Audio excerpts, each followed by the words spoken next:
জল এবং রাস্তার দাবিতে পথ অবরোধ স্থানীয় বাসিন্দাদের। মঙ্গলবার পাণ্ডবেশ্বর বিধানসভার দুর্গাপুর ফরিদপুর ব্লকের মাধাইগঞ্জ মোড়ের সামনে পানীয় জলের দাবিতে পথ অবরোধ করল রাঙামাটি গ্রামের বাসিন্দারা। পথ অবরোধের জেরে অবরুদ্ধ হয়ে পড়ে রাঙামাটি থেকে মাধাইগঞ্জ এবং লাউদুহা যাওয়ার প্রধান রাস্তা। গুরুত্বপূর্ণ রাস্তায় সকাল থেকে অবরোধ হয়ে পড়ে যানজটের সৃষ্টি হয়। রাঙামাটি গ্রামের বাসিন্দা শেখ ইসমাইল আসলাম জানিয়েছেন, দীর্ঘদিন ধরে তাদের গ্রামে সাংঘাতিকভাবে জলকষ্ট দেখা দিয়েছে। তিনি বলেন, ইতিপূর্বে এমন অবস্থাই ছিল না। যেদিন থেকে নতুন ঠিকাদার পাইপলাইন বসানোর কাজ শুরু করেছে, ঠিক তখন থেকে হয়েছে সমস্যা। না হয়েছে সঠিকভাবে পাইপলাইন বসানোর কাজ সম্পূর্ণ, না এসেছে পানীয় জল, ফলে সাংঘাতিকভাবে পানীয় জলের সমস্যায় তারা ভুগছেন বলে অভিযোগ। পাশাপাশি তিনি বলেন, পানীয় জলের সমস্যা নিয়ে স্থানীয় পঞ্চায়েত থেকে দুর্গাপুর ফরিদপুর ব্লকের সমষ্টি উন্নয়ন আধিকারিকের কাছেও জানানো হয়েছে, কিন্তু কাজের কাজ কিছুই হয়নি। তাই আজ বাধ্য হয়ে তারা রাস্তা অবরোধে নেমেছেন বলে জানিয়েছেন। পানীয় জলের সমস্যার পাশাপাশি তিনি এও অভিযোগ করেন, তাদের এই গুরুত্বপূর্ণ রাস্তার ওপর দিয়ে অজয় নদীর ঘাটগুলি থেকে বেপরোয়াভাবে অন্যায়ভাবে ওভারলোডেড ভারী বালির গাড়ি যাতায়াত করার দরুন ভেঙেছে রাস্তা। অথচ এই পথ দিয়ে প্রতিদিন তাদের গ্রামে এবং আশেপাশের গ্রামের বহু স্কুলে ছাত্রছাত্রী যাতায়াত করে। যে কোনো সময় দুর্ঘটনা ঘটতে পারে বলে আশঙ্কা। সব দেখে অবুঝ ফিরছে না প্রশাসন বলে অভিযোগ। তিনি বলেন, তাদের এই সকল সমস্যার সমাধান না হলে আগামী দিনে আরও বৃহত্তর আন্দোলন হবে এলাকায়। ঘটনাস্থলে পৌঁছেছে লাউদুহা ফরিদপুর থানার পুলিশ। ঘটনাস্থলে পৌঁছায় দুর্গাপুর ফরিদপুর ব্লক তৃণমূল কংগ্রেসের সভাপতি শতদীপ ঘটককে ঘিরে স্থানীয়রা বিক্ষোভ দেখাতে শুরু করেন। কিছুক্ষণ পর ব্লক সভাপতির আশ্বাসে অবরোধ তুলে নেয় এবং সভাপতি জানিয়েছেন, আগামী দুদিনের মধ্যে এই সমস্যার সমাধান করা হবে। গ্রামে 2টি ট্যাঙ্কার জলের বদলে 4 ট্যাঙ্কার জল সরবরাহ করা হবে সাধারণ মানুষের সুবিধার্থে এবং পাইপলাইনের কাজ দ্রুত মেরামতির আশ্বাস দিয়েছেন তিনি।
আমাদের পানীয় জলের দাবিতে রাস্তা অবরোধ। গ্রামে জল নাই, মহিলারা রান্না বান্না করতে পেরেছে না, সকালবেলা থেকে একটা বেজে গেছে।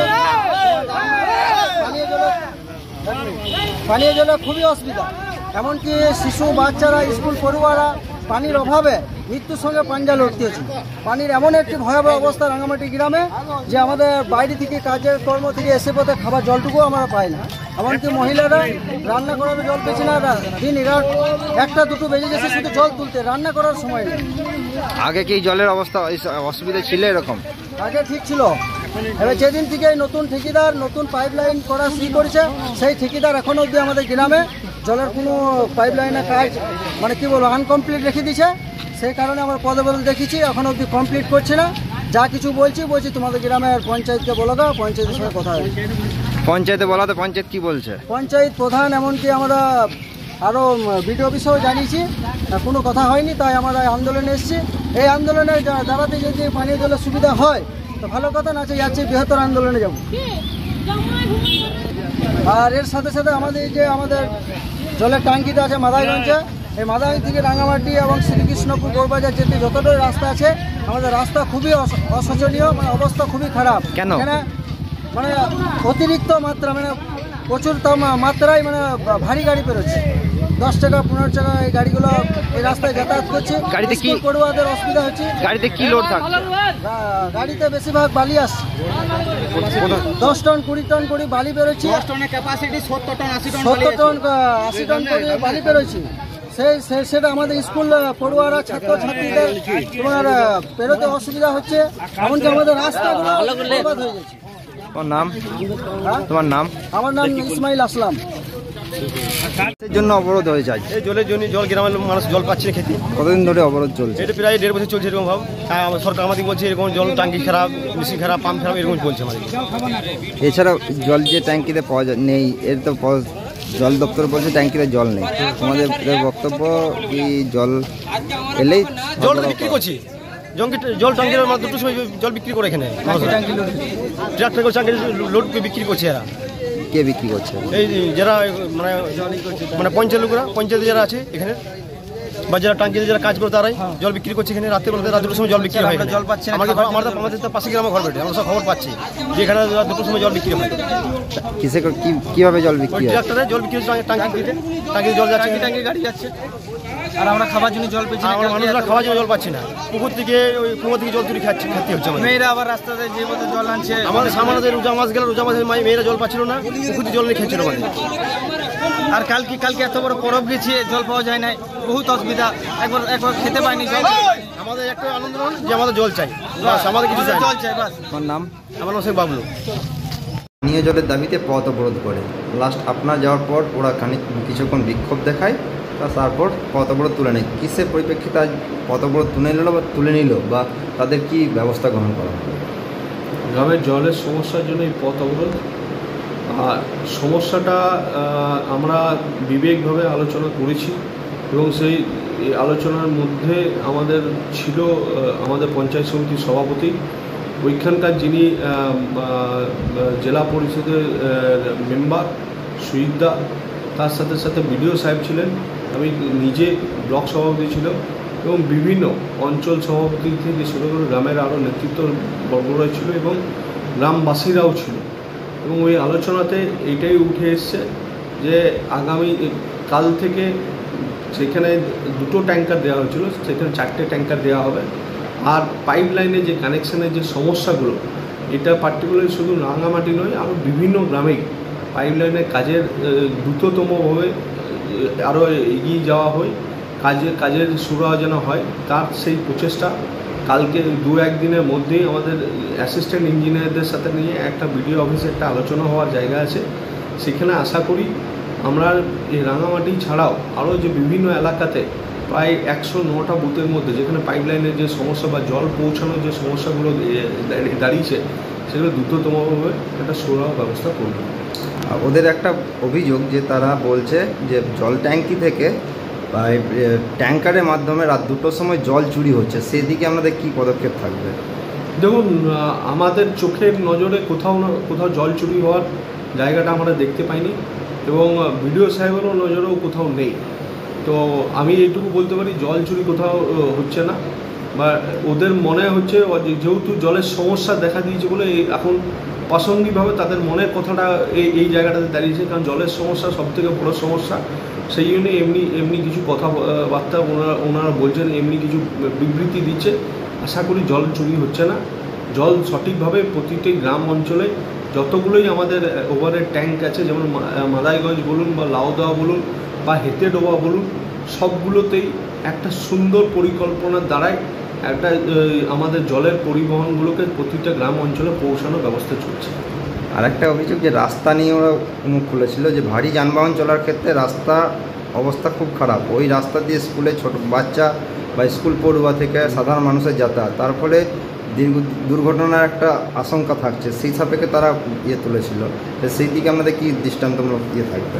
যেমন ভারী যানবাহন যখন চলে, আশা করি মনে ভারী যানবাহনগুলো চলে, তার জন্য আমরা সিভিক পুলিশ এবংদেরকে আমরা অলরেডি রিপোর্ট করার প্ল্যান করেছি, যাতে মানে বাচ্চা ছেলেমেয়েরা যাতে সেই সময় যদি ওই স্কুলের সময় যদি কোনো গাড়ি চলে, যানবাহন যদি ভারী চলে, সেই সময় পুরো গাড়ি বন্ধ থাকবে।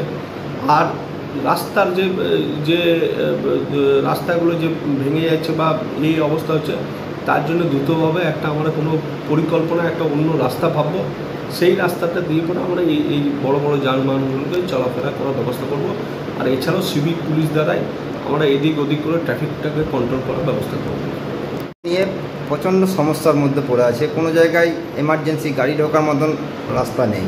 সেই দিকে আমাদের কোনো দৃষ্টান্তমূলক থাকবে যে ব্যবস্থা গ্রহণ করার জন্য? ওটা বললাম যে আমরা পিএইচির সাথে শুক্রবার লাউদা ব্লক ছাড়াও অন্যান্য ব্লকেও সেম একই মানে ওইটাই তো আমি তো বললাম, পুরো পার্টিকুলারলি লাউদা ব্লককে উদ্দেশ্য বা লাউদা অঞ্চলকে উদ্দেশ্য করে বলছি না, বা গ্রাম পঞ্চায়েতকে উদ্দেশ্য করে বলছি না। এটা প্রতিটা যে গ্রাম পঞ্চায়েত আছে, যেই জায়গায় পাইপ লাইনের এই সমস্যাগুলো দেখা দিয়েছে, এই দুদিনের মাথায় আমার অ্যাসিস্ট্যান্ট ইঞ্জিনিয়ার এখানে একটা আলোচনার বিষয়ে আমি বসতে চলেছি।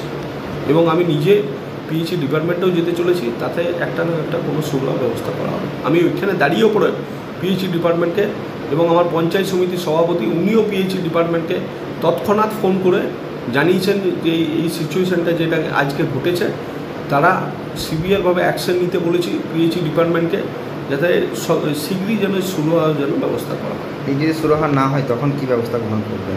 সুরাহা না হলে তখন অল্টারনেট আমাদের রাস্তা আমাদের যিনি হায়ার অথরিটি ডিএম সাহেবকে সেইভাবে আমরা বার্তা দেবো। এবং আমার যিনি জেলা সভাপতি আমার আছেন এমএলএ সাহেবের দ্বারস্থ এবং জেলা সভাপতি ওনার দ্বারস্থ হয়ে পরে আমরা একটা সিভিয়ার অ্যাকশন নেওয়ার ব্যবস্থা করব, যাতে আমার মুদ্রা কথা হলো আমার গ্রামের মানুষরা সুষ্ঠুভাবে যেন বসবাস করতে পারে, শান্তিভাবে যেন বসবাস করে, তার আমার মূল লক্ষ্য, আর কিছু।